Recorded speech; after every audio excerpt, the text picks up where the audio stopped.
ভগিনী Nivedita Memorial সোসাইটির উদ্যোগে মহালয়ায় বস্ত্র বিতরণ করা হলো বিজনের কাশিদামদাস রোডে। দুর্গাপুজোর প্রাক্কালে নতুন বস্ত্র পেয়ে খুশি মহিলারা। সংস্থার সদস্য রানা সরকার বলেন, প্রতি বছরের ন্যায় এবছরও স্টিল টাউনশিপের বস্তিতে থাকা দুস্থর মহিলাদের মহালয়ার দিনে বস্ত্র বিতরণ করে থাকি। দুর্গাপুর ভগিনী নিবেদিতা মেমোরিয়াল সোসাইটি এটা আমাদের বেটার হাবসের অর্গানাইজেশন, সমস্ত মহিলাদের অর্গানাইজেশন। এই অর্গানাইজেশনের পক্ষ থেকে প্রতি বছর আমরা মহালয়ার দিনকে দুস্থ নারীদের মধ্যে বস্ত্র তুলে দিই। এটা আমাদের প্রতি বছরের অনুষ্ঠান। গত প্রায় 10-11 বছর ধরে আমরা এই কাজটা করে চলেছি। এবছরও আজকে মহালয়ার দিনে আমরা এই অনুষ্ঠান করছি। এটা মূলত টাউনশিপের বিভিন্ন এলাকার যারা দুস্থ মহিলা তাদের থেকে আমরা বেছে নিয়ে তাদেরকে আমরা 70 জন মহিলাকে আমরা 70টা শাড়ি তুলে দিয়েছি।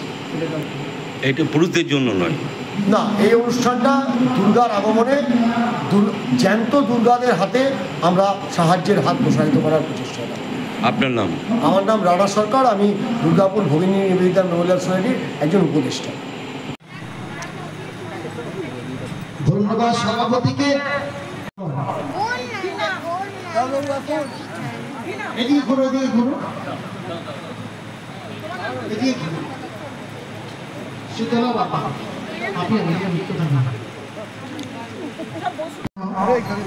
সবিতা বাউরি আর ঝর্ণা বাউরি।